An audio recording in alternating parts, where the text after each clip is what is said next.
Hello students, आज हम लोग 2016 का क्वेश्चन का जो है सलूशन तैयार करने चले हैं।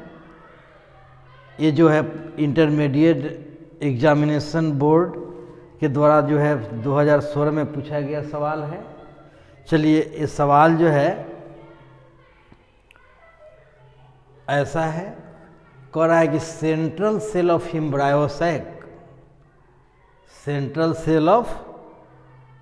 एम्ब्रायोसैक भ्रूण कोश की सेंट्रल कोशिका है।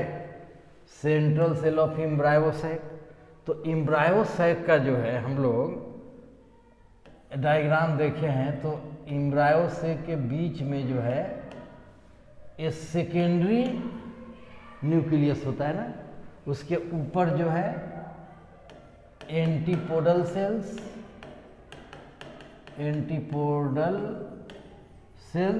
नीचे जो है आपको एग एपरेटस रहता है ना। तो यहाँ सवाल है कि सेंट्रल सेल ऑफ एम्ब्रायोसैक, ये जो रचना है क्या है, एम्ब्रायोसैक है।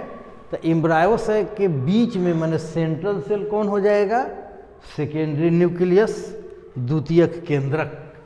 तो आंसर हो जाएगा द्वितीयक केंद्रक। चलिए, दूसरा क्वेश्चन है, aryl is the edible part of, बीज चोल खाया जाता है। एरिल जो है, एरिल का हिंदी क्या होगा, बीज चोल। तो बीज चोल एरिल खाया जाता है एनोना शरीफा का। तो आंसर क्या हो जाएगा, एनोना शरीफा। तो एरिल किसका, बीजचोल किसका खाया जाता है, शरीफा का। उसके बाद में इसमें जो है एप्पल का तो थैलामस खाते हैं, ऑरेंज का जूसी प्लासेंटा खाते हैं। तो एनोना जो है इसका आंसर हो जाएगा। एरिल जो है, एरिल लीची भी अगर आता तो लीची, उसके बाद में जायफल, लीची और शरीफा, ये सभी फल के जो है एरिल बीज चोल खाया जाता है। चलिए, तो इसका आंसर हो गया एनोना। अगला क्वेश्चन है, हर्माफ्रोडाइट ऑर्गेनिज्म इज, हर्माफ्रोडाइट का मतलब समझिए ना, हर्माफ्रोडाइट का मतलब दूसरा नाम हो गया बाइसेक्सुअल या मोनोइसियस ऑर्गेनिज्म। बाइसेक्सुअल या मोनोइसियस या हर्माफ्रोडाइट ऑर्गेनिज्म एक ही नाम है। हो सकता है कि हर्माफ्रोडाइट के बदला में ये बाइसेक्सुअल डाल दे, मोनोइसियस डाल दे।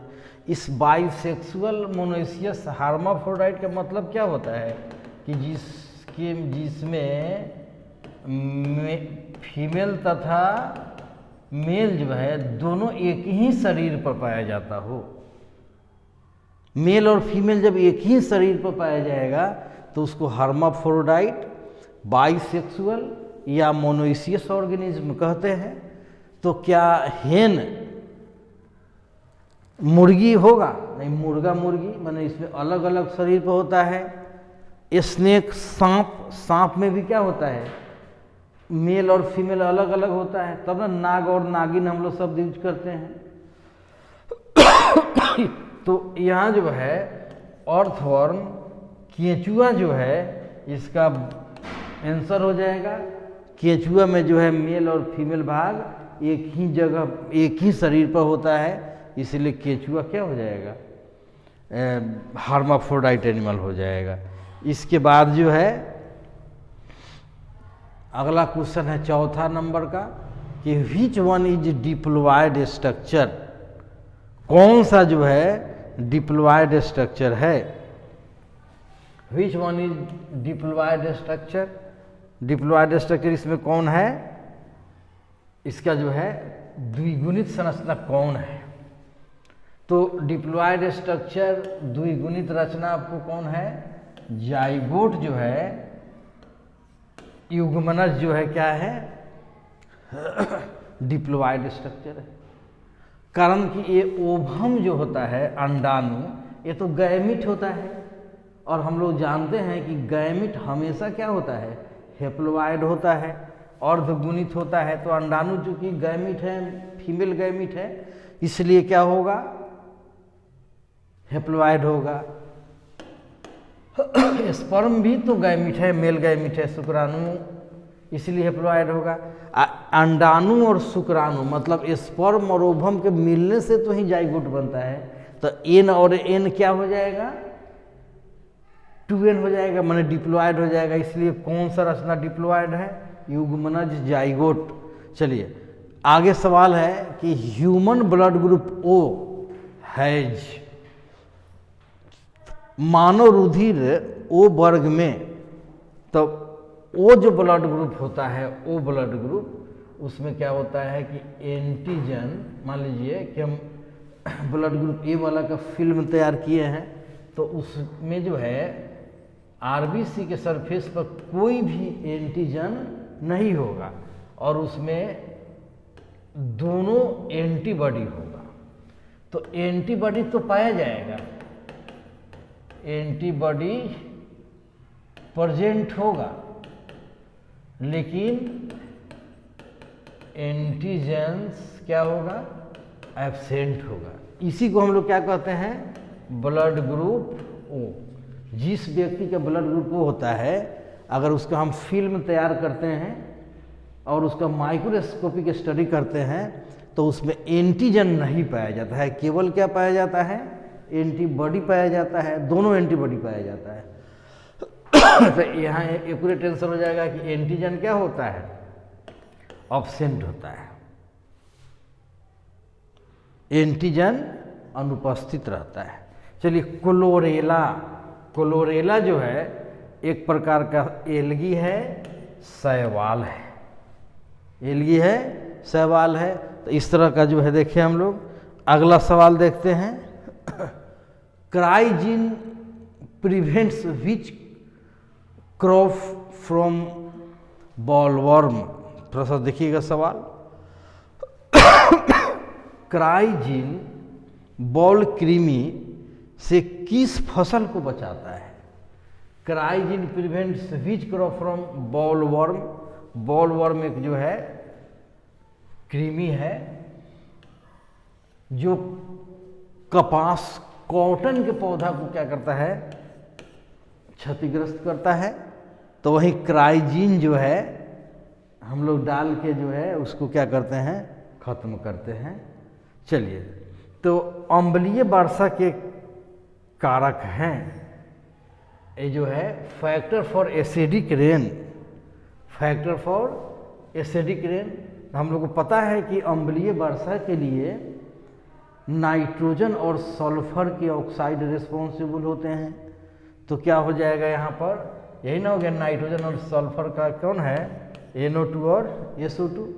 यही जो है जहाँ पर कल कारखाने ज़्यादा रहते हैं ना, कल कारखाने से जो निकले हुए धुआं होता है उसमें नाइट्रोजन और सल्फर के ऑक्साइड क्या होते हैं, वातावरण में फैले रहते हैं। और जब वर्षा होता है तो वर्षा के जल के साथ प्रतिक्रिया करके नाइट्रिक एसिड और सल्फ्यूरिक एसिड का निर्माण करता है और वो वर्षा के जल के साथ क्या होता है, गिरता है। उसी को तो हम एसिड रेन कहते हैं। तो एसिड रेन के लिए कौन से कारक है, NO2 एंड CO2। चलिए, lichen is indicator of, lichen जो है किसका सूचक है, तो ये सल्फर के जो है पॉल्यूशन, SO2 पॉल्यूशन के सूचक है। जहाँ पर सल्फर SO2 का, सल्फर डाइऑक्साइड का जहाँ ज़्यादा प्रदूषण होता है वहाँ पर लाइकेन नहीं उगता है ना। तो हम समझ जाते हैं कि क्या है, यहाँ पर SO2 का प्रदूषण ज़्यादा है। तो इंडिकेटर कौन हो गया, SO2 के पॉल्यूशन का इंडिकेटर हो गया। चलिए अगला सवाल है हम लोग का कि generally threshold of sound intensity for human, मैंने कहता है कि मानव साधारणतः ध्वनि तीव्रता सहन कर सकता है।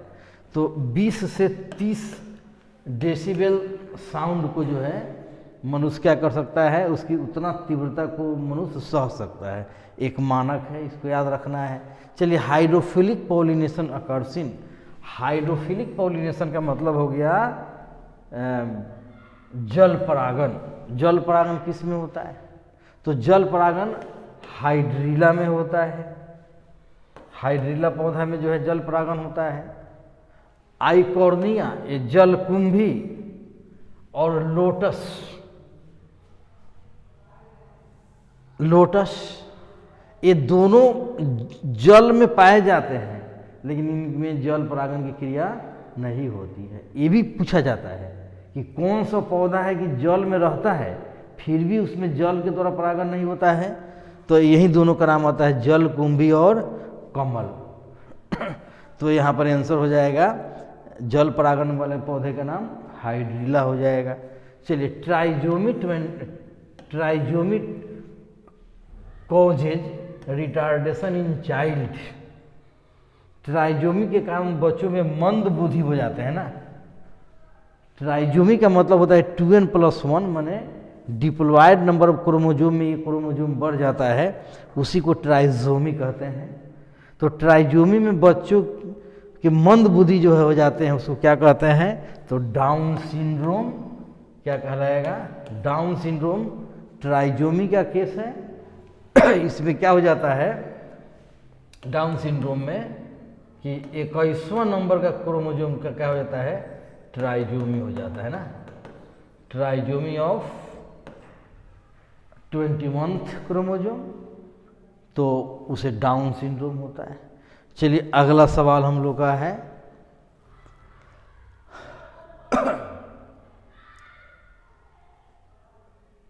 DNA fingerprinting is, DNA fingerprinting is DNA typing, DNA profiling, both A and B, base pairing. माने डीएनए फिंगरप्रिंटिंग का दूसरा नाम तो है डीएनए प्रोफाइलिंग।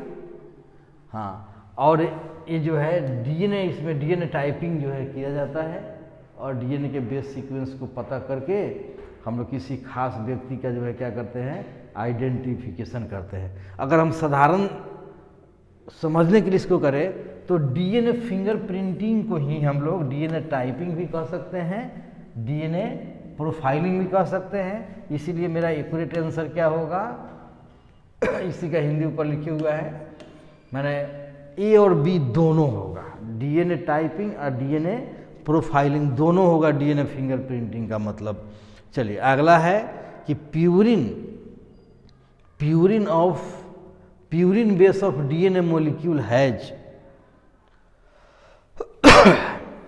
सवाल है, अगला सवाल है हम लोग purine base of DNA, purine base of DNA, तो एडिनिन और ग्वानिन, ए और जी क्या है? प्यूरिन बेस है जो डीएनए में पाया जाता है। आरएनए में भी यही होगा ना, आरएनए में भी यही होगा। चलिए HIV destroyer which cell in AIDS disease, कहता है कि एड्स बीमारी में HIV किस कोशिका को नष्ट करता है? तो T4 लिम्फोसाइट को जो है करता है। T4 लिम्फोसाइट को जो है एड्स की जो बीमारी होती है तो उसका वायरस HIV मनुष्य के जो है T4 लिम्फोसाइट पर अटैक करता है और उसको डिस्ट्रॉय करता है। इसीलिए शरीर की इम्यूनिटी क्या हो जाती है? कमज़ोर हो जाती है HIV में। चलिए अब अगला सवाल है गिर नेशनल पार्क, गिर राष्ट्रीय उद्यान जो है किसके लिए विख्यात है? तो लायन के लिए है, सिंह के लिए है। चलिए फिर अगला सवाल देखते हैं हम लोग।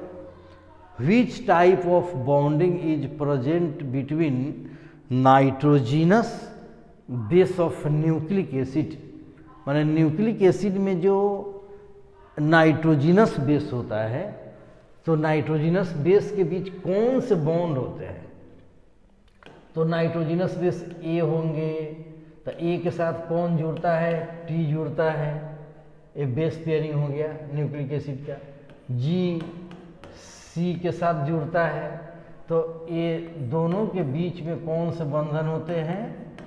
हाइड्रोजन बॉन्ड होते हैं। तो एक्यूरेट आंसर क्या हो जाएगा? हाइड्रोजन बॉन्ड होगा। तो किस प्रकार के बंधन जो है या न्यूक्लिक अम्ल मान न्यूक्लिक एसिड के नाइट्रोजिनस बेस के बीच कौन सा बंधन रहता है? तो यही सर नाइट्रोजिनस बेस है। तो नाइट्रोजिनस बेस के बीच कौन सा बंधन रहता है? हाइड्रोजन बंधन रहता है। Cancer is caused by bacteria, oncogenes, both A and B. Oncogenes माने जीन्स ऑफ कैंसर। कैंसर के जीन को हम लोग क्या बोलते हैं? ऑन्कोजीन कहते हैं। तो इसलिए कैंसर किसके कारण हो सकता है? ऑन्कोजीन के कारण। कल्याण सोना जो है किसका वेराइटी है? तो हाइब्रिड वेराइटी ऑफ व्हीट, गेहूं का जो है वेराइटी है। चलिए नेक्स्ट सवाल हम लोग देखते हैं। Which of the following are single cell protein? Single cell protein जो है, सिंगल सेल प्रोटीन इसलिए बोलते हैं कि इसे सिंगल सेल से प्राप्त किया जाता है। कुछ ऐसे जो है यूनिसेलुलर एल्गी है, कुछ ऐसे एक कोशिकीय शैवाल हैं जिसे प्रोटीन प्राप्त किया जाता है, जो हमारा आज पूरक भोजन का रूप ले लिया है। आज हमारा एक कॉम्प्लीमेंट्री फूड बन गया है।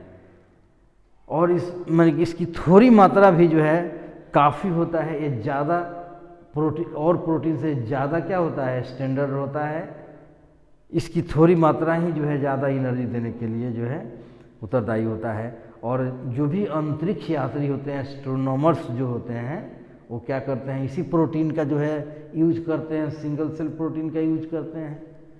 और उसको जो हम लोग स्पाइरुलिना, क्लोरेला और सिनेडेस्मस, ये सभी से हम लोग क्या करते हैं? यही मतलब ये तो एग्जाम्पल भी हो गया। स्पाइरुलिना, क्लोरेला, सिनेडेस्मस, ये सभी एक कोशिकीय शैवाल है, यूनिसेलुलर ग्रीन एल्गी है। और इससे जो प्रोटीन निकलता है उस प्रोटीन को हम सिंगल सेल प्रोटीन कहते हैं। चलिए इस पर आप ध्यान दीजिएगा। Artificial seed is form with the help of, कृत्रिम बीज का निर्माण जो है सोमैटिक एम्ब्रायो के द्वारा क्या करते हैं? तैयार करते हैं। चलिए बी डीएनए के एक पूर्ण घुमाव में नाइट्रोजिनस बेस के कितने पेयर्स होते हैं? How many nitrogenous base pair are present in the complete rotation? तो 10 न्यूक्लियोटाइड्स जो है आपको बताया गया है, 10 न्यूक्लियोटाइड्स होते हैं ना। चलिए कहता है फिर कि which one is viral disease? Which one is viral disease? कौन सा वायरल डिजीज है? तो पोलियो भी है, ये है, फ्लू भी है, ये है, एड्स है, ये है, सब ऑल ऑफ द एबव हो जाएगा। फ्लू, पोलियो, एड्स, तो ये तो वायरल डिजीज के एग्जाम्पल भी हो गए। आपको कुछ वायरल डिजीज के नाम, कुछ बैक्टीरियल डिजीज के नाम आपको याद करना चाहिए इस टाइप के सवाल बनाने के लिए। डोडो, डोडो जो है एक विलुप्त प्राणी है ना, एक्सटिंक्ट स्पेसीज है। ये फ्लाइटलेस बर्ड है ना, फ्लाइटलेस बर्ड जो आज विलुप्त हो गया है। ये चिड़िया है, फ्लाइटलेस माने बिना उड़ने वाली चिड़िया है, जो क्या हो गई है? विलुप्त हो गई है। तो डोडो के बारे में आपको जानना चाहिए कि ये विलुप्त पक्षी है, नहीं उड़ने वाली। चलिए उसके बाद में कहता है bacteria has plasmid DNA, RNA, both A and B, none of these. तो बैक्टीरिया में जो है प्लाज्मिड डीएनए तो पाया ही जाता है, हम पूरे बायोटेक्नोलॉजी में ही बात किए हैं। उसके साथ साथ उसमें आरएनए भी होता है। तो इसमें क्या हो जाएगा answer? Both A and B. चलिए आगे हम लोग के पास कुछ सवाल है। कहता है कि which one is phenotypic ratio, which one is the phenotypic ratio of dihybrid cross? Dihybrid cross का फिनोटाइपिक रेशियो 9:3:3:1 होता है। वहीं अगर मोनोहाइब्रिड पूछ देता तो आंसर तो पहले हम लोग का ये हो गया। अगर ये हम डाईहाइब्रिड के बदला मोनोहाइब्रिड कर दे तो 3:1 हो जाएगा। तो आपको क्या करना चाहिए कि मोनोहाइब्रिड क्रॉस डाईहाइब्रिड क्रॉस का जीनोटाइपिक और फिनोटाइपिक रेशियो को एकदम याद कर लेना चाहिए। Which one of the following is possible in micro propagation, micro propagation के लिए कौन सा जो है सूक्ष्म प्रजनन में जो है कराया जा सकता है। तो अलैंगिक प्रजनन, माइक्रो प्रोपोगेशन में अलैंगिक प्रजनन होगा और समान आनुवंशिक गुण वाले पौधों को जो है हम लोग, तो इसका आंसर जो है और सेक्सुअल रिप्रोडक्शन भी कराया जा सकता है या multiplication of genetically identical copy, दोनों जो है हम लोग कर सकते हैं। उसके बाद में एक और सवाल है हम लोग के पास कि विच